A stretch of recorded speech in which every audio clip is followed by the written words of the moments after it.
तो there are several laws which are required to be complied with. जैसे आप अगर बिजनेस कर रहे हो, से फॉर एग्जांपल जैसे जीएसटी का लॉ है भाई, तो जीएसटी के लॉ में ये है कि भाई जब आप बिजनेस करेंगे एक पर्टिकुलर लेवल पे जाकर के आपको जीएसटी का रजिस्ट्रेशन कराना जो है वो कंपलसरी है।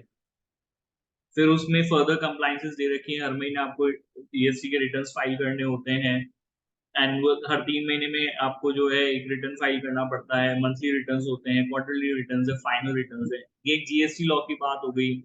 ऐसे इनकम टैक्स के अंदर आपको time to time returns file करने पड़ते हैं। ऐसे कंपनीज एक्ट के अंदर कंपनीज को टाइम टू टाइम जो है वो statements ministry of corporate affairs के साथ फाइल करने पड़ते हैं। तो जब आप बिजनेस करेंगे तो लॉ है और लॉ की कंप्लाइंस आपको करनी पड़ेगी, ये बात।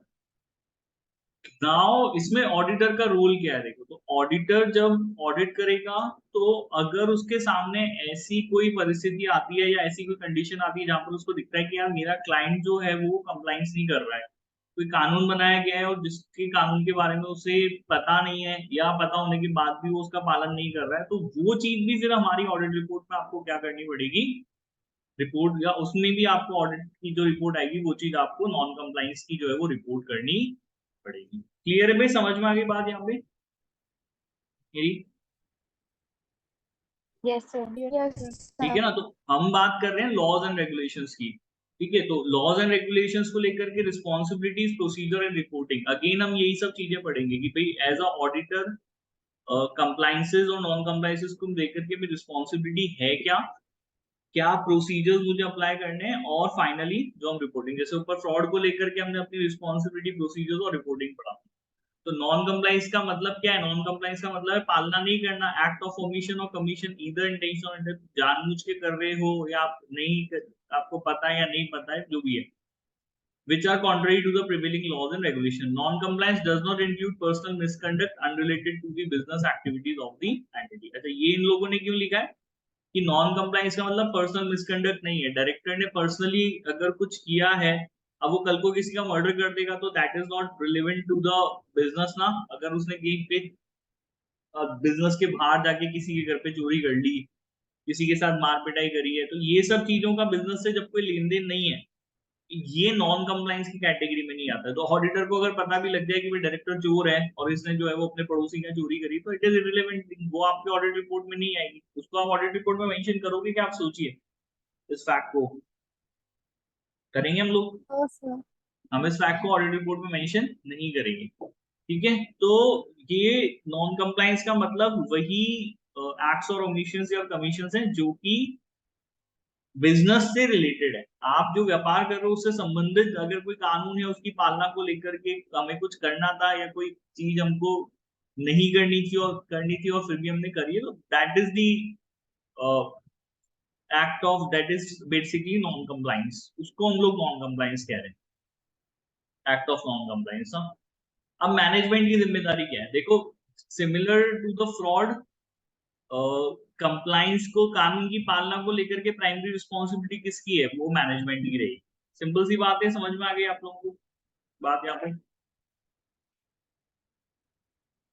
ये आ गया समझ यस में? आ गई भाई, किसकी जिम्मेदारी, किसकी है कानून की पालना कराना, ये किसकी रिस्पॉन्सिबिलिटी है? ये रिस्पॉन्सिबिलिटी मैनेजमेंट। है मैनेजमेंट की, या वो लोग जो कि चार्ज विद गवर्नेंस है बेटा, ये उनकी जिम्मेदारी है कि वो अपने बिजनेस में अपने एम्प्लॉयज से और अपनी एंटिटी से जो भी कानून बनाए गए हैं उनका पालन करवाएं, उनकी कंप्लाइंस कराएं। ठीक है, तो ये इन्होंने यहाँ पे लिखा है with the oversight of those charge with governance to ensure that the entity's operations are conducted in accordance with relevant laws and regulations, including those that determine the reported amount and disclosure in the financial statement. So that is basically the responsibility of the management who is charged with governance. Auditor की responsibility primary तो है नहीं, primary responsibility तो management की है। Auditor की responsibility है कि वो ऑडिट प्रोसीजर्स परफॉर्म करे या आइडेंटिफाई करने के लिए कि कोई लॉज एंड रेगुलेशंस अगर ऐसे हैं जिनकी पालना नहीं की जा रही है, एंड अगर वो लॉज एंड रेगुलेशंस ऐसे हैं जिनकी पालना नहीं करने का जो मटेरियल इंपैक्ट है वो बेटा फाइनेंशियल स्टेटमेंट में आता है। तो आपको तो आपके लिए रिलेवेंट जो लॉज एंड रेगुलेशंस की नॉन कंप्लाइंस है, लॉज एंड रेगुलेशंस हमारे लिए जो जो नॉन कंप्लाइंस है हमारे लिए जो रिलेवेंट है वो है जिनका इम्पैक्ट बेटा फाइनेंशियल स्टेटमेंट के ऊपर आएगा। किसके ऊपर इम्पैक्ट आएगा? Financial statement. ठीक है ना। अगर कोई लॉ एंड रेगुलेशन है भी सही लेकिन उसका फाइनेंशियल स्टेटमेंट के ऊपर क्या रहा तो वो ऑडिटर के लिए रिलेवेंट नहीं होगा।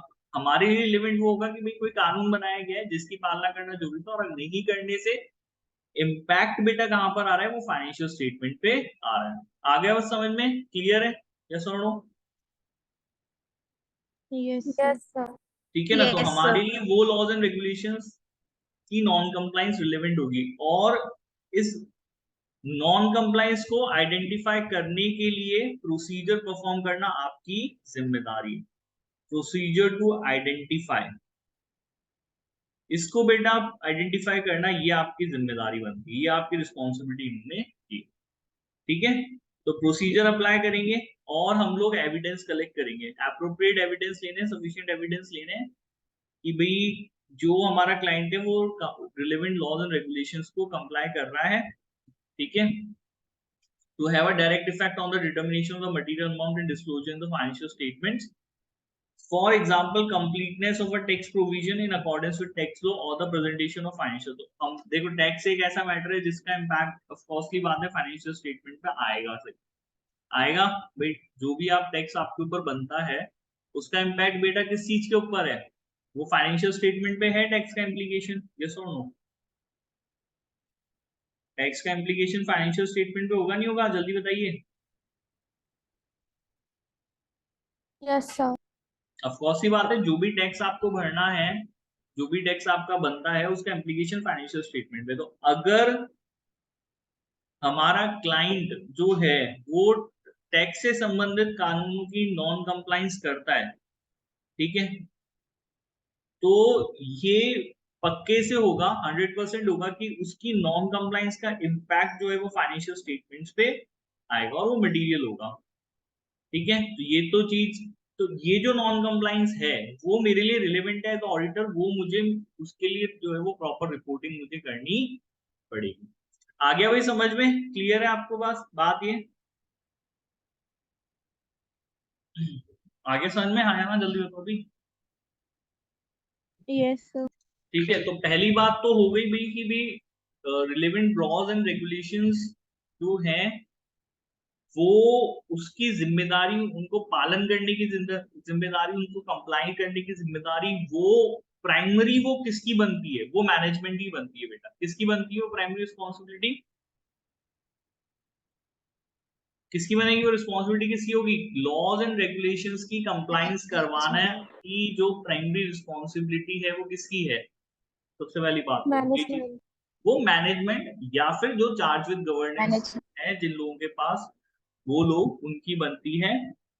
एंड ऑडिटर की जिम्मेदारी ये है कि भाई ऑडिट प्रोसीजर्स परफॉर्म करके ये आइडेंटिफाई करे कि भाई कोई ऐसा लॉ या रेगुलेशन जिस जो है कोई ऐसा केस तो नहीं है, कोई ऐसे सर्कमस्टांसेस तो नहीं है जो कि इंडिकेट करते हो कि भाई कोई लॉज एंड रेगुलेशंस की नॉन कंप्लायंस करी गई। अच्छा, सब तरह के लॉज एंड रेगुलेशन से लेना देना नहीं है, उन्हीं लॉज एंड रेगुलेशन से लेना देना जिनका मटेरियल इंपैक्ट फाइनेंशियल स्टेटमेंट पे होगा। एंड आपकी जिम्मेदारी बनती है कि आप सफिशिएंट एप्रोप्रिएट एविडेंसेस इकट्ठे कीजिए ताकि आपको इस बात की जो है श्योरिटी मिले कि आपका क्लाइंट जो है वो लॉज एंड रेगुलेशंस की कंप्लायंस कर रहा है। तो ये एविडेंस इकट्ठा करना है और प्रोसीजर्स परफॉर्म करने हैं। ठीक है। The auditor must perform the audit procedure to help identify the non-compliance with other laws and regulations that may have material impact on the financial statement। अच्छा, इसके अलावा अगर ऑडिटर को और दूसरे ऑडिट प्रोसीजर्स भी परफॉर्म करने चाहिए जिनसे कि दूसरे लॉज एंड रेगुलेशंस, क्योंकि ऊपर वाले में तो सिर्फ टैक्स फ्रेमवर्क, टैक्स के प्रोविजंस और एप्लीकेबल फाइनेंशियल रिपोर्टिंग से संबंधित ही कानूनों की बात करी गई थी, है ना। यहाँ तो हमसे जो बात करी गई है वो ऐसे लॉज के बारे में बात करी है जिनको जो कि टैक्स से संबंधित है या कि जो कि एप्लीकेबल फाइनेंशियल रिपोर्टिंग फ्रेमवर्क है। यहाँ पे इन्होंने एक रिस्पॉन्सिबिलिटी और बनाई है, इन्होंने बोला है कि आपको audit procedures other then in loss के अलावा भी कंप्लायंस, तो नॉन कंप्लायंस के चांसेस को आइडेंटिफाई करने के लिए परफॉर्म करने पड़ेंगे। ऐसे लॉज एंड रेगुलेशंस जिनका मटेरियल इंपैक्ट फाइनेंशियल स्टेटमेंट पे होगा। ठीक है। Other than tax, other than accounting, financial reporting framework accounting से होता है ना, तो अदर देन टैक्स एंड बेटा अदर देन अकाउंटिंग भी, अगर कोई लॉ ऐसा है, कोई रेगुलेशन ऐसा है जिसकी नॉन कंप्लाइंस का इम्पैक्ट कहाँ आएगा, जिसकी नॉन कंप्लाइंस का इम्पैक्ट आपके फाइनेंशियल स्टेटमेंट्स पे, आपके क्लाइंट की फाइनेंशियल स्टेटमेंट पे आएगा, तो इवन उस लॉ एंड रेगुलेशन की नॉन कंप्लाइंस को आइडेंटिफाई करने के लिए भी आपको ऑडिट प्रोसीजर परफॉर्म करने। आ गया भाई समझ में? यहाँ पे क्लियर है? 3 बातें हो गई यहाँ पे, ठीक है। इसको एक Yes, बार sir. समराइज कर देते हैं यहाँ पर Yes. ना। एक रिस्पॉन्सिबिलिटी ऑडिट प्रोसीजर परफॉर्म करने की, टू हेल्प आइडेंटिफाई, एक सेकेंड ना, क्या कह रहे हैं, ऑडिट प्रोसीजर्स परफॉर्म करने की रिस्पॉन्सिबिलिटी है आपकी, to help identify cases of non compliance, ठीक है। ऑडिट प्रोसीजर परफॉर्म करने बेटा किस चीज के लिए परफॉर्म करने, नॉन कंप्लाइंस के केसेस को आइडेंटिफाई करने के लिए, non compliance of what, of laws and regulations, ठीक है। तो लॉज एंड रेगुलेशन, ठीक है, जिनका डायरेक्ट इफेक्ट हो, क्या हो भाई, जिनका डायरेक्ट इफेक्ट, किसके ऊपर डायरेक्ट इफेक्ट होगा बेटा, फाइनेंशियल स्टेटमेंट पे। आ गई बात समझ में? ये चीज याद हो गई यहां तक? Yes, sir. ठीक Yes, है। sir. तो ऑडिट प्रोसीजर परफॉर्म करने to help identify cases of non compliance, वो लॉज एंड रेगुलेशंस जिनका डायरेक्ट इफेक्ट है आपकी फाइनेंशियल स्टेटमेंट पे, है ना, and other laws and regulation जिनका भी इम्पैक्ट फाइनेंशियल स्टेटमेंट्स पे होगा, ठीक है। तो वैसे लॉज एंड रेगुलेशंस जिनका डायरेक्ट इफेक्ट है, और अदर लॉज एंड रेगुलेशंस जिनका डायरेक्ट इफेक्ट तो नहीं है बट इम्पैक्ट है, वो भी हमारे फाइनेंशियल स्टेटमेंट्स को प्रभावित कर सकते हैं। एग्जांपल के तौर पे जिनका डायरेक्ट इफेक्ट है, तो टैक्स लॉज आपके डायरेक्ट इफेक्ट करते हैं, अकाउंटिंग से संबंधित आपके जो कानून है वो डायरेक्ट इफेक्ट करते हैं, और अदर में इन्होंने कुछ सर्टेन एग्जांपल दिए जैसे डेटा प्रोटेक्शन को लेकर के हो गया, एनवायरमेंटल एक्विजिशन है, पब्लिक हेल्थ एंड सेफ्टी है, इन चीजों को लेकर के आपके अदर जो है वो लॉस हो सकते हैं। आगे बेटा ये याद हो जाएगा, ये पॉइंट आप लोगों को पहला याद हो जाएगा, ये पॉइंट जल्दी बताएं। Yes, sir. याद हो गए? क्लियर है सब? बताओ ना भाई। हाँ जूही, महवेश, निधि, आप लोगों को भी याद हो गया point? Yes, sir. Yes, sir. ठीक है। और इन्होंने एक बात क्या बोली, क्योंकि देखो ये जरूरी भी है, एक बात ये बहुत इंपॉर्टेंट करते हैं, कई बार आप कोई कानून की पालना अगर नहीं करोगे तो उसका इम्पैक्ट इतना ज्यादा हो सकता है कि might be your company will not treated as a going concern और could result in the need for material liabilities to be recognised. अब जैसे देखो एनवायरमेंटल लेजिस्लेशन कितना इंपॉर्टेंट है आजकल, तो एनवायरमेंट के ऊपर अगर आपकी इंडस्ट्री बहुत ज्यादा इम्पैक्ट डाल रही है तो भैया आपको काम नहीं किया दिया जा सकता ना, तो बंद कर देते हैं। एनवायरमेंटल लॉ कितना इंपॉर्टेंट होता जा रहा है, हो रहा है ना भी धीरे धीरे, जैसे जैसे भी इसकी नीड रिकॉग्नाइज हुई है भी एनवायरमेंट को लेकर के कॉन्शियस होना चाहिए। तो ऐसी इंडस्ट्रीज जो कि एनवायरमेंट को लेकर के अगर कोई लॉ बने हुए और उसको कंप्लाइंस उसकी पालन करने में जो है वो सक्षम नहीं है, तो फिर उनको बंद कर दिया जाएगा। तो इम्पैक्ट हो गया भाई, आप गोइंग कंसर्न नहीं रहे। यस और नो? हाँ या ना? Yes, sir. होता है सब, Yes, sir. है ना। जैसे मैं आपको एक सर्टेन में, तो जैसे अब मुझे अलग अलग शहरों से रहने वाले हैं, जैसे राजस्थान में क्या है कि अ, राजस्थान में नहीं, वैसे तो मोस्टली सभी स्टेट्स में इंडिया में क्या होता है कि ना, हम लोगों को मकान बनाने के लिए रेत चाहिए होती है रेत, बिना उसके बनेगा नहीं ना मकान। आपको कंस्ट्रक्शन करना है तो कंस्ट्रक्शन के लिए आपको सीमेंट के साथ साथ रेत की जरूरत है। यस और नो? Yes, sir.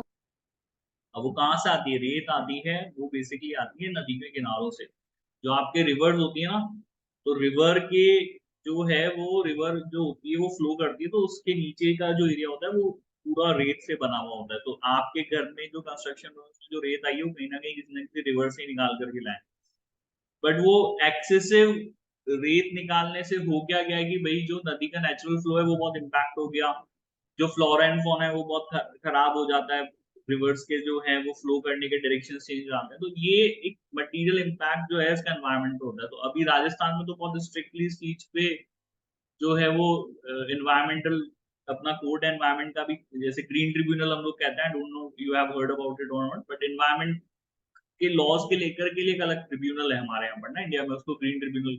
तो उन्होंने इसकी पूरे पूरे बिजनेस के ऊपर रोक लगा दी है, बट हालांकि अभी भी अवैध तरीके से काम हो रहा है, बट अब जो कंपनीज इसके अंदर इन्वॉल्व होगी उनका तो बिजनेस बंद हो जाएगा, क्योंकि वो कंप्लायंस कर ही नहीं सकते इस चीज की। कर सकते हैं वो लोग? No, sir.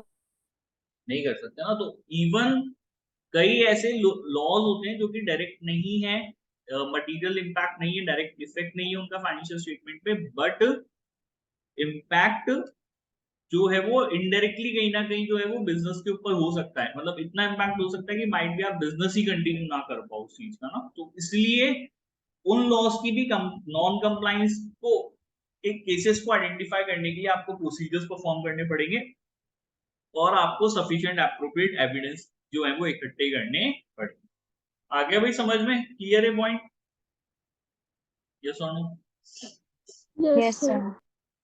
नाउ तो अब अपन समझ गए भी लॉज एंड रेगुलेशंस जो है वो हमारे लिए रिलेवेंट लॉज एंड रेगुलेशंस कौन से हैं, ये बात हमको समझ में आ गई। फिर प्राइमरी रिस्पांसिबिलिटी उनको उनके पालन के लिए किसकी, उनकी कंप्लायंस के लिए किसकी, वो हमको समझ में आ गई, मैनेजमेंट और टीसीडब्ल्यूजी। हमारी जिम्मेदारी हमें समझ में आ गई। अब ऑडिट प्रोसीजर्स हैं क्या, अब हम प्रोसीजर समझ लेते हैं। ऊपर का क्लियर हो गया बेटा, समझ में आ गया वो पॉइंट आपको वहां तक? Yes, sir. ठीक है, तो अब प्रोसीजर है क्या? तो देखो सबसे पहला प्रोसीजर है कि भाई ऑडिटर को अपने क्लाइंट के लीगल फ्रेमवर्क की, लीगल एंड रेगुलेटरी फ्रेमवर्क जो भी उसके ऊपर एप्लीकेबल है, या फिर वो जिस इंडस्ट्री में काम करता है उसको लेकर के क्या कानून व्यवस्था बनाई गई है, क्या रेगुलेशन बनाई गई है, उस लीगल एंड रेगुलेटरी फ्रेमवर्क की एक जर्नल अंडरस्टैंडिंग लेनी पड़ेगी। आप ये करोगे कैसे? तो जैसे आपका कोई क्लाइंट है, अब वो क्लाइंट अगर टेलीकॉम सेक्टर या टेलीकॉम इंडस्ट्री का पार्ट है, टेलीकॉम इंडस्ट्री समझते हो क्या होती है?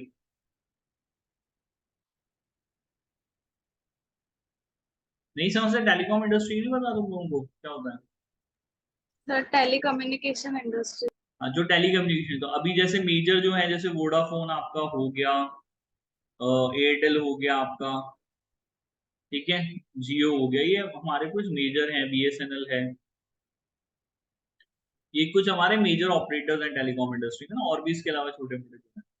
तो अब अगर आपका क्लाइंट एक टेलीकॉम इंडस्ट्री के को बिलोंग करता है, तो आपको आपको क्या प्रोसीजर परफॉर्म करना पड़ेगा ना। आपको ये समझना पड़ेगा कि एज अ टेलीकॉम इंडस्ट्रीज के लिए क्या कानून बनाए गए हैं। फर्स्ट सी बात है कि भाई टेलीकॉम इंडस्ट्री के लिए कुछ अलग से कानून हमारे देश में बनाए गए होंगे उनके काम करने के लिए। जैसे ट्राई आपने सुना होगा, telecom regulatory authority of India, try के बारे में सुना है आप लोगों ने? नहीं सुना? ट्राई के बारे में कभी नहीं सुना आप लोगों ने? कोई बात नहीं, नहीं सुना तो हाँ मैं कुछ Sir. हाँ या ना तो जवाब दो। No, sir. कोई बात नहीं ना। आरबीआई के बारे में तो सुना है, रिजर्व बैंक ऑफ इंडिया, पढ़ा भी होगा आरबीआई के बारे में, तो ऐसा तो नहीं। Yes, sir. Yes, sir. तो आरबीआई हमारे देश के कौन से सेक्टर को संभालती है, कौन से सेक्टर को रेगुलेट करती है, कौन सा सेक्टर है वो? Banking. बैंकिंग? सिर्फ बैंकिंग?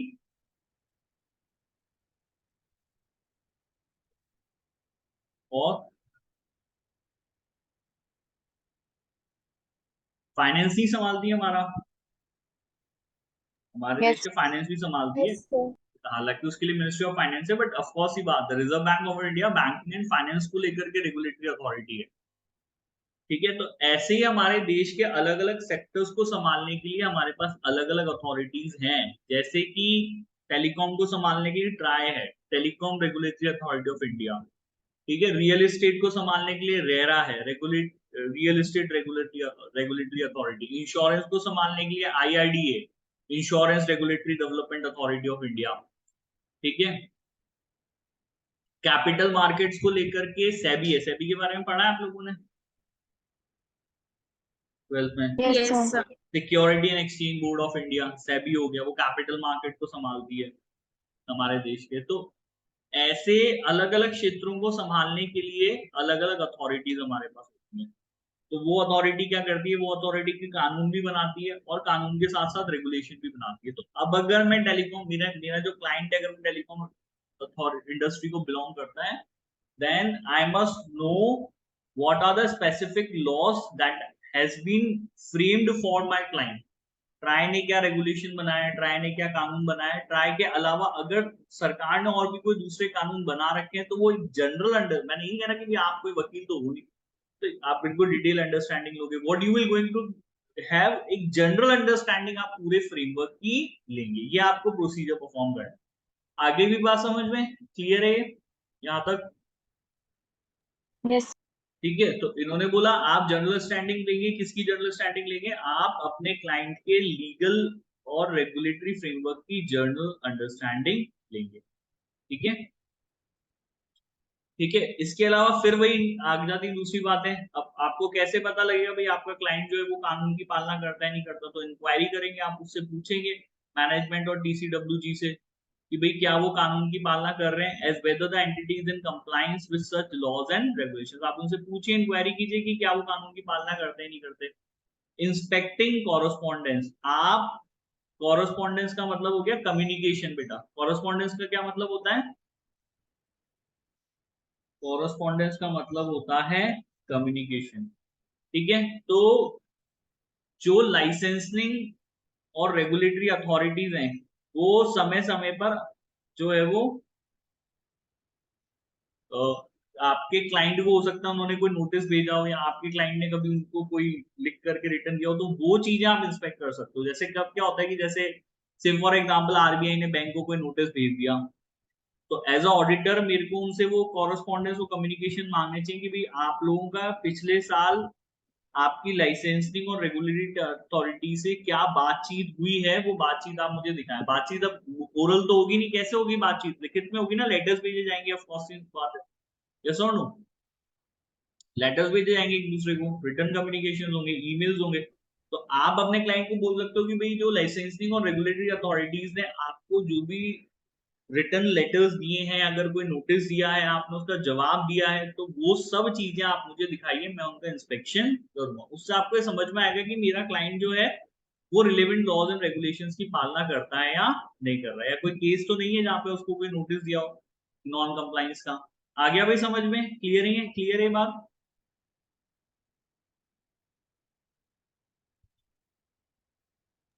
Yes, sir. आगे समझ में? तो 3-4 प्रोसीजर अपन लोग पढ़ चुके हैं। एक तो आप जनरल अंडरस्टैंडिंग लेंगे लीगल रेगुलेटरी फ्रेमवर्क की, इसके अलावा आप मैनेजमेंट से इंक्वायरी करेंगे कि भाई वो कंप्लायंस लॉज एंड रेगुलेशंस की करते नहीं करते। इसके अलावा आप कॉरेस्पॉन्डेंस अगर उनका लाइसेंसिंग और कम्युनिकेशन अगर उनका लाइसेंसिंग और रेगुलर अथॉरिटी से कोई हुआ है तो वो आप मांग सकते हैं, उसका इंस्पेक्शन कर सकते हैं।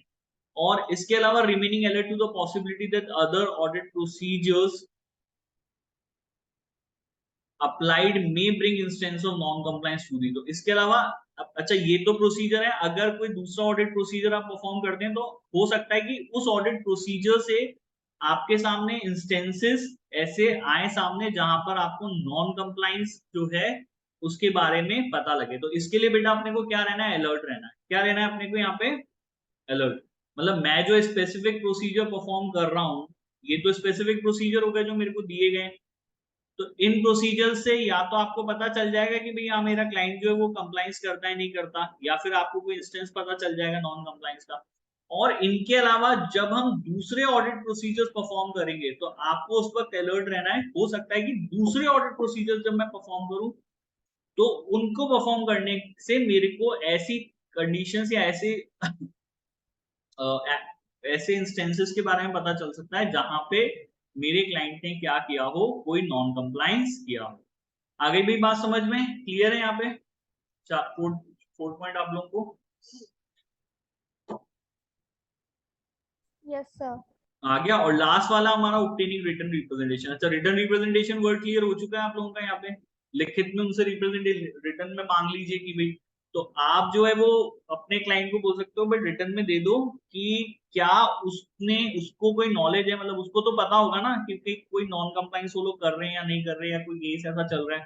तो आप उससे रिटर्न रिप्रेजेंटेशन मांग लीजिए कि भाई हमारे क्लाइंट ने हमें नॉन कंप्लायंस से संबंधित सभी इवेंट्स के बारे में जो है वो बता दिया है। अब उसको कुछ नहीं पता, इसके बियॉन्ड उसकी नॉलेज नहीं है, उसको नहीं पता कि वो फिर कंप्लायंस कर रहा है नहीं कर रहा। उसकी नॉलेज में था कि हाँ भाई मैंने टैक्स का रिटर्न फाइल नहीं किया है, या उसकी नॉलेज में था कि यार कोई एनवायरमेंट को लेकर संबंधित कोई लॉ है जिसकी पालना हमने नहीं करी, कानून का पालन हमने नहीं किया है डेटा प्रोटेक्शन को लेकर के, तो वो चीजें उसने मेरे को बता दी हैं और मुझसे कुछ छुपाया नहीं है। इस चीज को लेकर के हम क्या मांग लेंगे, उसका रिटर्न रिप्रेजेंटेशन मांग लेंगे। आगे भी बात समझ में क्लियर है?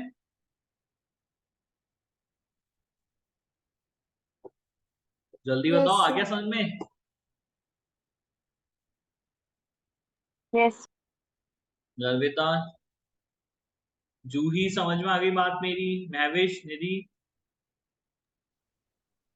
Sir. ठीक है ना? तो Yes, sir. obtaining written representation from the directors that they have disclosed to the auditor all those events of which they are aware which involve possible non-compliance together with the actual and contingent consequences। उनको जो पता है non compliance से संबंधित events, उनके बारे में उसने क्या कर दिया है, मेरे को डिस्क्लोज कर दिया है। नेक्स्ट हमारा आ गया investigation of possible non compliance. अच्छा देखो, वैसे तो मैं टॉपिक पूरा करने की कोशिश कर रहा हूँ बट वो मैं भूल जाता हूँ रोज ये आईडी चेंज करना, बट तो इसमें ना 40-45 मिनट्स की क्लास चलेगी। तो इनकेस अगर क्लास खत्म हो जाए, टॉपिक खत्म नहीं हो जाए, वापस ज्वाइन कर लेना, टॉपिक खत्म हो जाए तो कोई बात नहीं सर, ठीक है। Investigation of possible non compliance, है ना? तो अब इन्वेस्टिगेशन कैसे करेंगे? When the auditor becomes aware of information. तो अब देखो क्या हो गया, इन्होंने बताया कि मान लो कि भाई ऑडिटर है हमारा, और इस ऑडिटर को यहाँ पे नॉन कंप्लायंस को लेकर के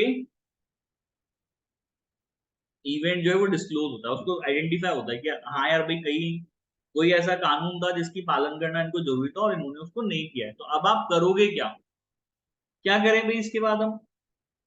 ऑफकोर्स सी बात है, वैसे तो हमको कम्युनिकेट ही कर देना चाहिए, उन लोगों को बता देना चाहिए, लेकिन ये कह रहे हैं कि बताने से पहले आपको एक इन्वेस्टिगेशन करनी है। क्या करनी है भाई आपको यहाँ पर? नॉन कंप्लायंस की इन्वेस्टिगेशन करनी है। When the auditor becomes aware of the information concerning a possible instance of non-compliance with law, they should understand the nature of the act and circumstances in which it is occurred, obtain further information to evaluate the possible effect on the financial statement। तो अगर ये क्या कह रहे हैं, ये कह रहे हैं कि मान लो ऑडिटर को अगर नॉन कंप्लायंस की सूचना मिलती है या उसको ऐसे इवेंट के बारे में पता लगता है जहां पे उसके क्लाइंट ने कानून की पालना नहीं करी है, तो उसको करना क्या है? उसको इन्वेस्टिगेशन करनी है और उसको समझना है कि भाई ये जो नॉन कंप्लायंस है ये किस नेचर का है। क्या समझना है भाई उसको यहाँ पर? उसको ये समझना है कि जो नॉन कंप्लायंस है वो किस नेचर का नॉन कंप्लायंस है और किन परिस्थितियों में वो कंप्लायंस नहीं करेगी। ऐसे क्या सर्कमस्टांसेस थे कि तुमने कानून की पालना नहीं करी है, कुछ बड़ी बात ही होगी ना। वैसे तो हमारे देश में कानून की पालना नहीं करना कोई बड़ी बात नहीं है। आप भी सब जाते हो, ड्राइव वाइव करते हो, बिना हेलमेट के करते हो, हेलमेट लगा के करते हो? कैसे करते हो ड्राइव, गाड़ी जब चलाते हो लगाते हो हेलमेट? नहीं लगाते? जल्दी बताओ। No, sir. लगाते हैं, सब लगाते हैं हेलमेट यहाँ पे। गाड़ी जब चलाते हो तो हेलमेट लगाते हो, नहीं लगाते हो? चलो कोई बात नहीं, नहीं लगाते तो इट्स फाइन। तो मैं ये कह रहा हूँ कि वैसे हमारे देश में कानून की पालना नहीं करना कोई बड़ी बात नहीं है, लेकिन एज अ ऑडिटर तुम्हें जब दिख रहा है कि तुम्हारे क्लाइंट ने कोई कानून जो है उसकी पालना नहीं करी, तो आपकी जिम्मेदारी ये बनती है कि आप उसमें उसको इन्वेस्टिगेट करेंगे और समझेंगे कि भाई ये नेचर क्या है, किस तरह की नॉन कंप्लायंस है, किस तरीके का एक्ट है और किन परिस्थितियों में ये हुआ है। उस सर्कमस्टांसेस को आप समझने की कोशिश करेंगे। आगे भाई बात समझ में यहाँ पे क्लियर है? यस और no? Yes, sir. And the second thing, evaluate possible effect. अच्छा कोई बात नहीं, आपने जो कंप्लायंस नहीं करी है तो पॉसिबल इफेक्ट, इसका इफेक्ट क्या आएगा? Effect on financial statement. इसका फाइनेंशियल स्टेटमेंट पे इम्पैक्ट क्या आएगा? क्योंकि अगर देखो फाइनेंशियल स्टेटमेंट पे इम्पैक्ट होगा तो फिर ये हमारे ऑडिटर के लिए रिलेवेंट हो जाएगा और अगर इसका कोई एज सच फाइनेंशियल स्टेटमेंट पे इम्पैक्ट नहीं है ना बेटा, तो फिर ऐसे केस में ऑडिटर उसको नजरअंदाज भी कर सकता है। आगे समझ में, क्योंकि इम्पैक्ट अगर फाइनेंशियल स्टेटमेंट तब तो ऑडिटर के लिए रिलेवेंट है, नहीं है तो फिर कोई बात नहीं, छोड़ सकता है, उसको नजरअंदाज कर सकता है, कम्युनिकेट करके कह सकता है कि भाई देखो ये है। आगे भी समझ में यहाँ पे बात, यस और नो? Yes, यहाँ sir. पे तो फर्दर इन्वेस्टिगेट करेंगे, और अब अगर फर्दर इन्वेस्टिगेट किया है तो नॉन कंप्लायंस के केसेस में उन्होंने फर्दर कुछ ऑडिट प्रोसीजर्स हम लोगों को बताए। एक, आप इंक्वायरी करेंगे मैनेजमेंट से कि भाई क्या कोई पेनल्टी इस नॉन कंप्लायंस की वजह से आपके ऊपर इंपोज करी गई है।